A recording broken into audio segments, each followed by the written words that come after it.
आज हम गौतम बुद्ध से संबंधित क्वेश्चन देखेंगे। 6वीं शताब्दी से संबंधित है क्वेश्चन।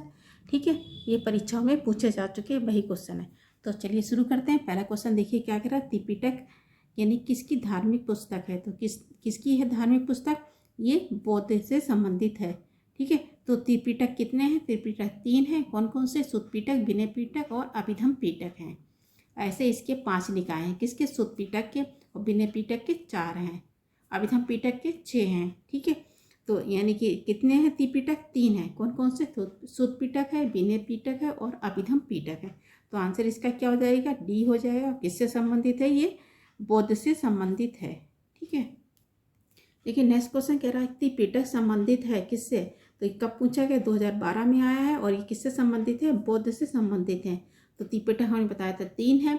सुत्त पिटक में कितने निकाय? 5 निकाय हैं। कौन कौन से? दीर्घ निकाय, मच्छिम निकाय, संयुक्त निकाय, अंगुत्तर निकाय और खुंदक निकाय हैं। कौन कौन से हैं? दीर्घ निकाय हैं, मच्छिम निकाय है, संयुक्त निकाय, अंगुत्तर निकाय और खुंदक निकाय हैं। ऐसे विनय पिटक हैं। विनय पिटक के कितने भाग हैं? 4 हैं। कौन कौन से हैं? पातिमोक्ष है, सुख विभंग है, खंतक है और परिवार है। ठीक है, अभिधम पिटक है वो उसमें बौद्ध दार्शनिक सिद्धांत है। और इसमें कौन कौन से हैं? इसमें यमक है, धातु कथा है और कथा व्यक्तिहु है। जो कथा व्यक्तिहु है किसने रचना की थी? मोगलेतिस ने की थी। और कब की थी? तीसरी बौद्ध संगीति में की थी। ठीक है, तो आंसर इसका क्या हो जाएगा? बी हो जाएगा। 63 देखिए क्या कह रहा है। निम्नलिखित में से किस बौद्ध ग्रंथ में, किस संघ में विनय यानी कि क्या है? जीवन के नियम होते हैं। तो किस में नियम है? ये हैं विनय पिटक में हैं। ठीक है, किसके हैं? विनय पिटक में है। और इसमें क्या है? इसमें यानी कि आचार विचार नियम है इसमें। और इसके कितने भाग हैं? 4 हैं। कौन कौन से हैं? पातिमोक्ष है, सुत्त विभंग है, खंदक और परिवार है। कौन कौन से हैं? पातिमोक्ष है, सुत्त विभंग है, खंदक है और परिवार है। इसमें किससे? विनय पिटक में है। और किसका निकाय है? ये त्रिपिटक का निकाय है। तो आंसर इसका क्या हो जाएगा? बी हो जाएगा।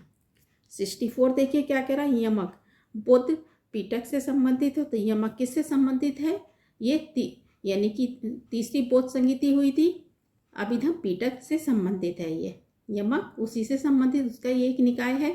ठीक है, कौन कौन से हैं? यमक है, धातु कथा है, कथा व्यक्तिहु है, युगल पेचती है और धम्म संगति है और पैठान है। सबसे महत्वपूर्ण कौन सा है? कथा व्यक्तिहु है।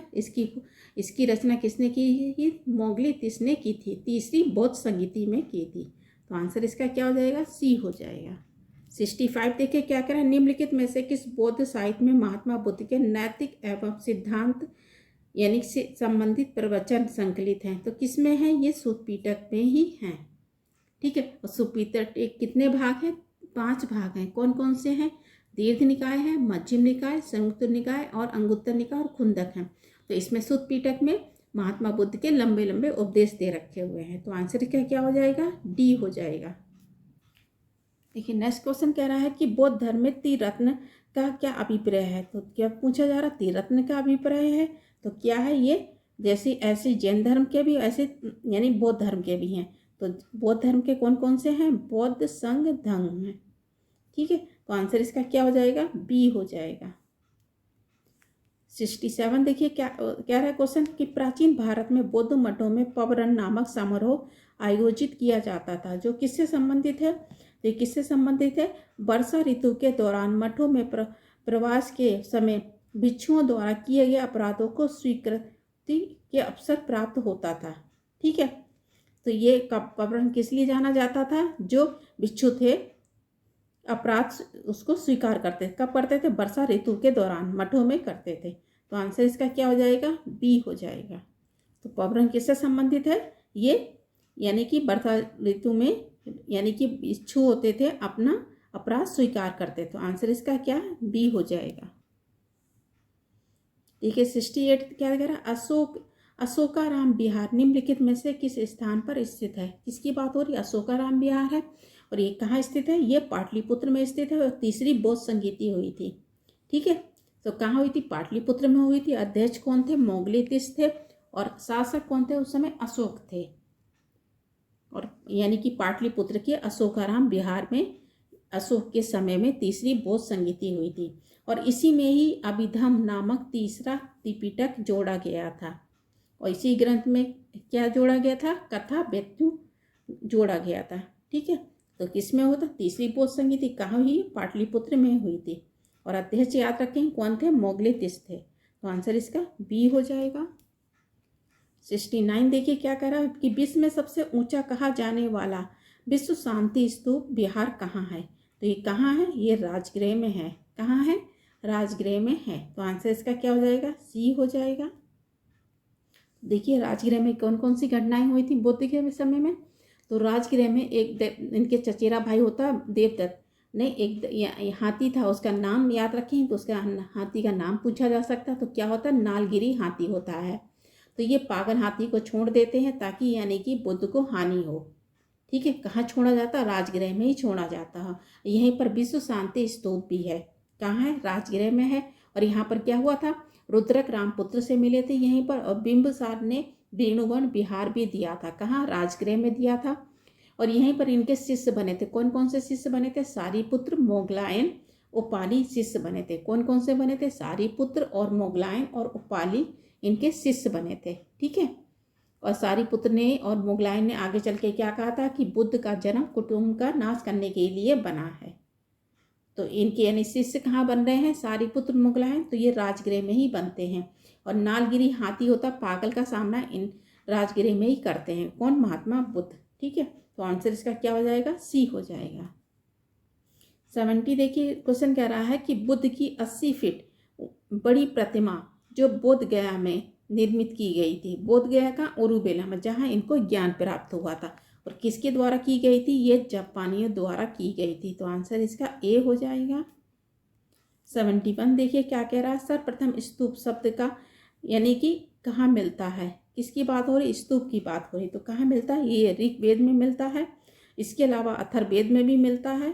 ठीक है, और बात संहिता में मिलता है, तैत्तिरीय ब्राह्मण में मिलता है, और पंचविश ब्राह्मण में भी मिलता है। किसका? स्तूप का उल्लेख मिलता है। ठीक है, कहाँ कहाँ मिलता है? ऋग्वेद में मिलता है, अथर्ववेद में मिलता है, वासनी संहिता में मिलता है, तैत्तिरीय ब्राह्मण संहिता में मिलता है, और पंचविश ब्राह्मण में भी मिलता है।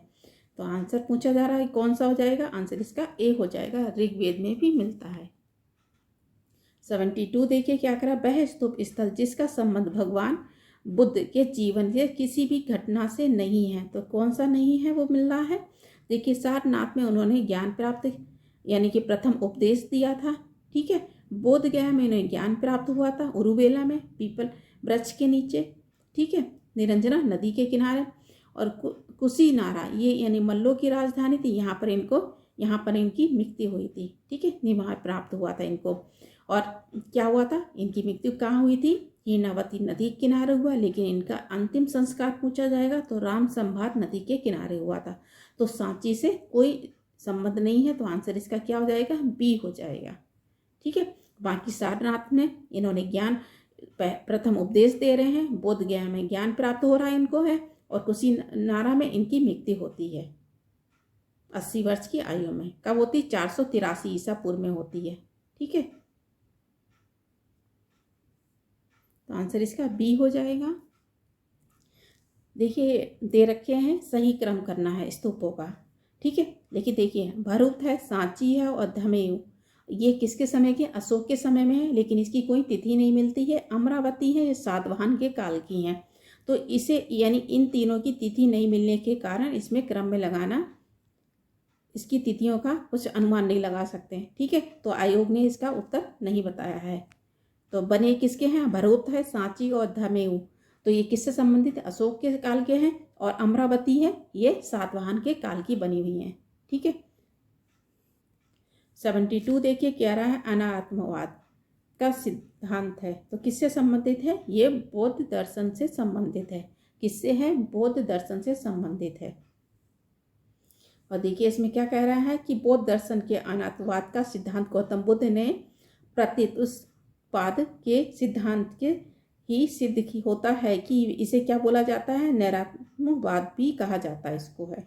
ठीक है, अनात्मवाद सिद्धांत केवल आत्मा तक ही ये लागू होता है। तो आंसर इसका क्या हो जाएगा? सी हो जाएगा। 75 देखिए क्या कह रहा है, संसार अस्थिर और क्षणित है, निम्न में से किससे संबंधित है? तो किससे संबंधित है? ये बौद्ध से संबंधित है। ठीक है, बौद्ध दर्शन में क्षणिकवाद का को स्वीकार किया गया है और बुद्ध ने स्वयं अनित्यवाद का सिद्धांत दिया था। ठीक है, तो आंसर इसका क्या हो जाएगा? ए हो जाएगा। आज इतने ही क्वेश्चन रखते हैं। धन्यवाद।